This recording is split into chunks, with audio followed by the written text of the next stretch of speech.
নমস্কার, ফিজিও কেয়ারে আপনাদের স্বাগত জানাই। আজ আমরা নিয়ে এসেছি একটি বিশেষ ভিডিও, উচ্চ রক্তচাপ।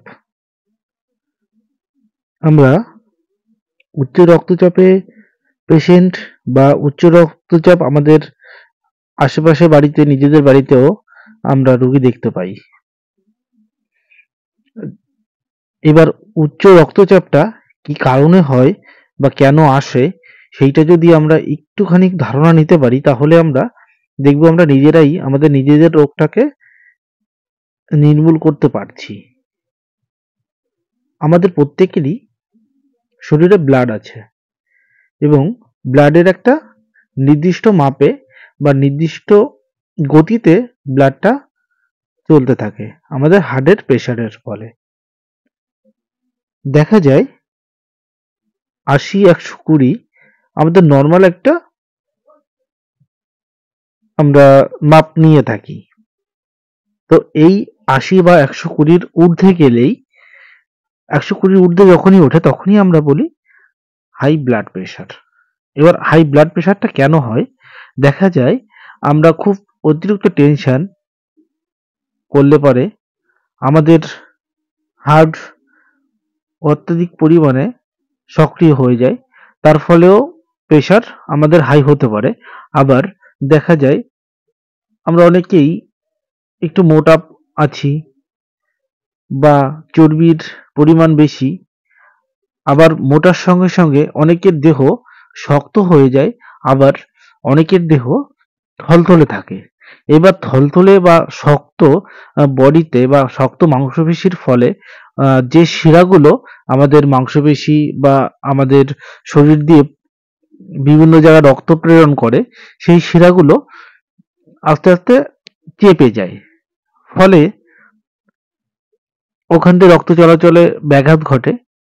আবার যখন থলথলে হয়ে যায় তখনও মাংসপেশির চাপের ফলে বডি তো থলথলে হয়, তখন প্রেশারের নার্ভের উপরেও যথেষ্ট প্রেশার পড়ে।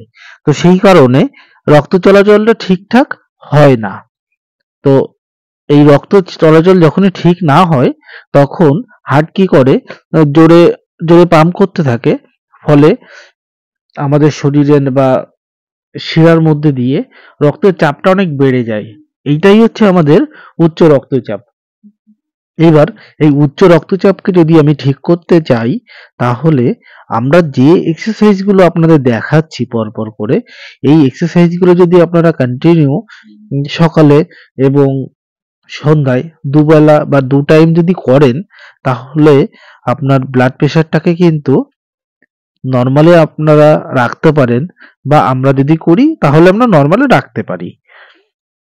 এবার প্রশ্ন হচ্ছে যে যখনই আমি এক্সারসাইজ করব তখন আমার শরীরে তাপ হবে, ফলে কি হবে, আমাদের যে শিরাগুলোর মধ্যে দিয়ে রক্ত অতি তরল হয়ে যাতায়াতটা ঠিকঠাক করতে পারবে।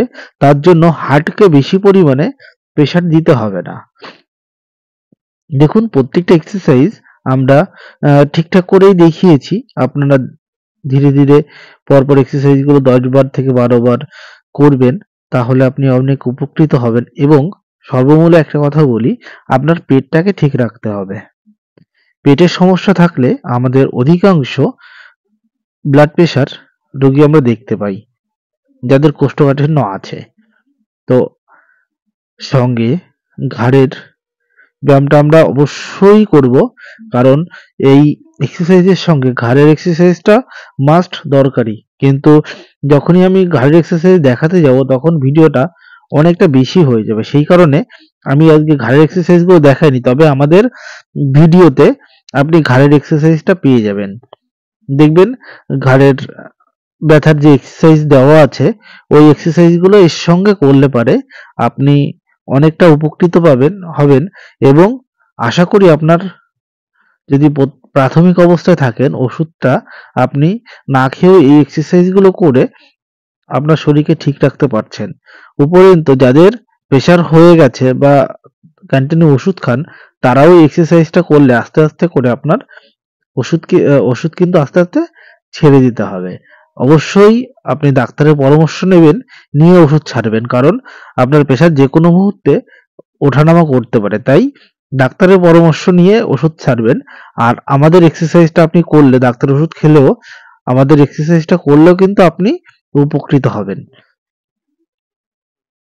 তো এই এক্সারসাইজ গুলো দেখুন, আপনি বাড়িতে বসে সকালবেলা ঘুম থেকে উঠেই এক্সারসাইজ গুলো করে তারপরে আপনার যাবতীয় কাজ সারেন, এবং সন্ধ্যার পরে যখন আপনি বিশ্রামে থাকছেন তখনও যদি এই এক্সারসাইজ গুলো করে নেন আপনার কাজের ফাঁকে, তাহলে কিন্তু আপনি এক্সারসাইজ গুলো করতেই পারছেন। আমরা যারা